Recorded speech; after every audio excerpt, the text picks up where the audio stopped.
നമ്മുടെ സഹോദര സമുദായം ഉത്തരേന്ത്യയിൽ ക്രിസ്തുമസ് ആഘോഷിച്ചു കൊണ്ടിരിക്കുമ്പോൾ അവരുടെ ക്രിസ്തുമസ് അടയാളങ്ങൾക്കെതിരെ കായികമായി പ്രയോഗിച്ചുകൊണ്ട് തല്ലി തകർക്കുന്ന കാഴ്ചകളാണ് നമ്മുടെ രാജ്യത്ത് ഇപ്പോൾ നമ്മൾ കണ്ടുകൊണ്ടിരിക്കുന്നത്.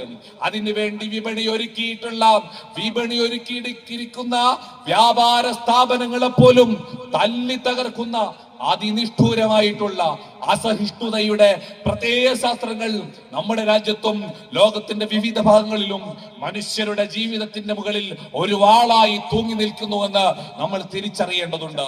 ഇവിടെ നമ്മൾ മനുഷ്യത്വത്തെ കൂടുതൽ പറയേണ്ടതുണ്ട്.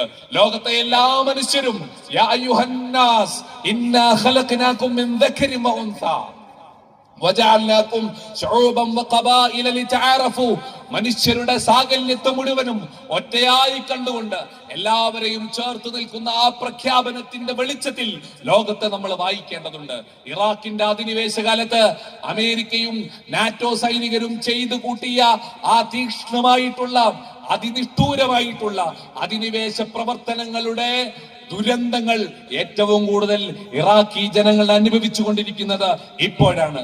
അന്നവർ വെറും ഒരു യുദ്ധം നടത്തി, ഒരു അധിനിവേശം നടത്തി, ഇല്ലാ കഥകൾ പ്രചരിപ്പിച്ചുകൊണ്ട്, ഒരു ഭരണകൂടത്തെ അസ്ഥിരപ്പെടുത്തി നശിപ്പിച്ചുകൊണ്ട് തങ്ങളുടെ രാജ്യത്തേക്ക് തിരിച്ചു പോകുമ്പോൾ എന്താണ് അമേരിക്കയും നാറ്റോയും അവിടെ ബാക്കി വെച്ചത് എന്ന് ചോദിച്ചാൽ, തങ്ങളുടെ ആണവ റിയാക്ടറുകളിലെയും യുറേനിയം സമ്പുഷ്ടീകരണത്തിന്റെ ഭാഗമായി ഉണ്ടായിട്ടുള്ള വേസ്റ്റുകളെയും വിവിധങ്ങളായിട്ടുള്ള ആയുധങ്ങളുടെ അകത്ത് ഫില്ല് ചെയ്തുകൊണ്ട് ഇറാഖിന്റെ മണ്ണിൽ അശാന്തി, അന്ത്യനാൾ വരെ അശാന്തി നിലനിൽക്കുമാർ ആ മണ്ണിനെ മുഴുവനും നശിപ്പിച്ചിരിക്കുകയാണ്.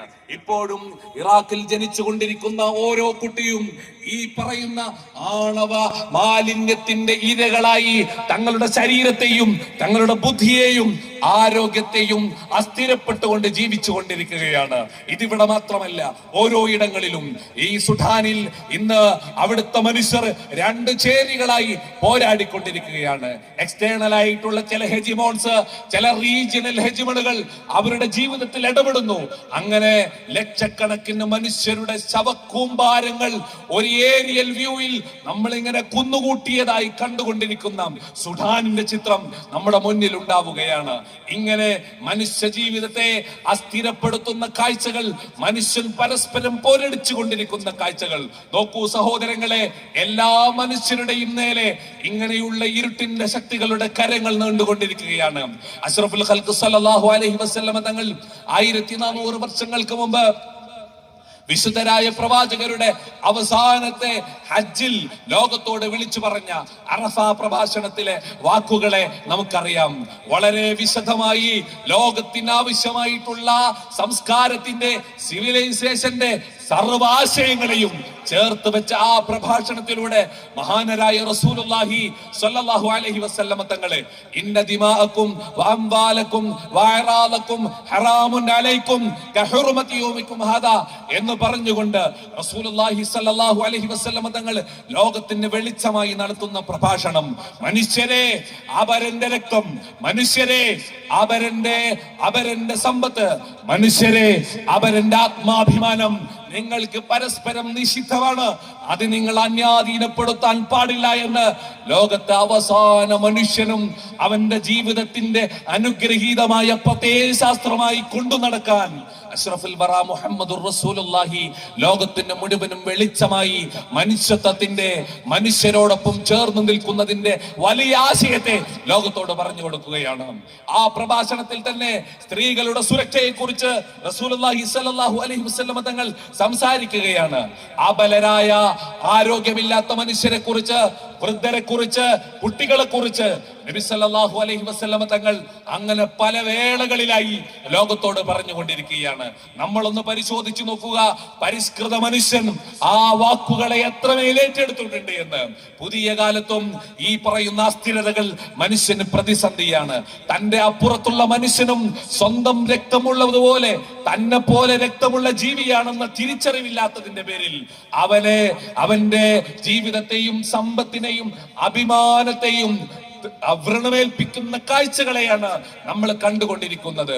നോക്കൂ, സാമ്പത്തിക രംഗത്ത് ഇന്ന് മനുഷ്യൻ വലിയ ഭീഷണികൾ നേരിട്ടുകൊണ്ടിരിക്കുകയാണ്. സ്വന്തം അയൽവാസിയും സ്വന്തം ക്ലാസ്മേറ്റും സ്വന്തം കുടുംബത്തിലുള്ളവരും ഓരോ മനുഷ്യനെയും സാമ്പത്തിക താല്പര്യത്തിന് വേണ്ടി പറ്റിച്ചുകൊണ്ടിരിക്കുന്ന, കെണിയിൽപ്പെടുത്തിക്കൊണ്ടിരിക്കുന്ന കാഴ്ചയാണ് നമ്മൾ കണ്ടുകൊണ്ടിരിക്കുന്നത്. മനുഷ്യന് വിലയില്ലാത്ത കാഴ്ചയിലേക്ക് നമ്മൾ കടന്നു പോവുകയാണ്. ലോകത്ത് കുറെ ആളുകൾ, കുറെ ഫിലോസഫേഴ്സ് പറഞ്ഞിട്ടുണ്ട്, ഈ സർവൈവൽ ഓഫ് ഫിറ്റസ്റ്റിന്റെ അനുഭവത്തെ നമ്മൾ ഇങ്ങനെ ആഗോളതലത്തിൽ മാത്രം ആലോചിക്കേണ്ട ആവശ്യമില്ല. ചെറിയ ചെറിയ മനുഷ്യന്റെ കുഞ്ഞു കുഞ്ഞു ഇടങ്ങളിൽ പോലും അവരനെ ചൂഷണം ചെയ്യുന്ന ദുരന്തപൂർണമായിട്ടുള്ള കാഴ്ചകളെയാണ് ഓരോ ദിനത്തിന്റെയും പുലരികൾ പത്രമാധ്യമങ്ങളിലൂടെ നമുക്ക് പറഞ്ഞുകൊണ്ടിരിക്കുന്നത് എന്ന് നമുക്ക് മനസ്സിലാക്കാൻ പറ്റും. ആ മനുഷ്യരുടെ ജീവിതത്തിന് സ്വസ്തി ഉണ്ടാവണമെങ്കിൽ തീർച്ചയായും ഈ ലോകത്ത് മനുഷ്യരുണ്ടാവണം. മനുഷ്യരെ നാളെ നമ്മൾ അതിജീവിക്കണമെങ്കിൽ, കളിയും ചിരിയും സന്തോഷവും ദുഃഖവും ആനന്ദവും ഉണ്ടാവണമെങ്കിൽ ഈ രാജ്യത്ത് മനുഷ്യർ ജനിക്കണമെന്ന് ഈ ചൈനയുടെ പ്രസിഡന്റ് ഷീ ജിൻപിങ് ലോകത്തോട് വിളിച്ചു പറയുകയാണ്. നോക്കൂ നിങ്ങൾ, നമ്മൾ വലിയ പുരോഗതികൾ നടത്തുമ്പോൾ മനുഷ്യനാണ് പ്രധാനമെന്ന് ലോകം പിന്നെയും പിന്നെയും ഓർമ്മപ്പെടുത്തുകയാണ്. അതുപോലെ തന്നെ കൊറിയയിൽ നിന്നുള്ള വർത്തമാനങ്ങൾ നമ്മൾ കണ്ടു. കൊറിയയുടെ പ്രധാനമന്ത്രി പത്രസമ്മേളനം വിളിച്ച് കരയുകയാണ്. ഒരു വളരെ ഇമോഷണലായി ലോകത്തോട് പറയുകയാണ്, കൊറിയ അപകടത്തിലേക്ക് പോവുകയാണ്. മനുഷ്യരില്ലാത്ത ഒരു നാടായി കൊറിയ വല്ലാതെ വഴികാതെ മാറുകയാണ്. അങ്ങനെ മാറിയാൽ ഒരു ഒരു പോപ്പുലേറ്റഡ് കൺട്രിയായി, വെറും ഒരു ഡൊമസ്റ്റിക് ടെറിട്ടറി മാത്രമായി കൊറിയ മാറുമെന്ന് കൊറിയയുടെ പ്രധാനമന്ത്രി ലോകത്തോട് പത്രസമ്മേളനം നടത്തി വിളിച്ചു പറയുകയാണ്. പ്രിയമുള്ളവരെ, നിങ്ങൾ നോക്കൂ, എന്താണ് ഇവിടെ സംഭവിച്ചത്?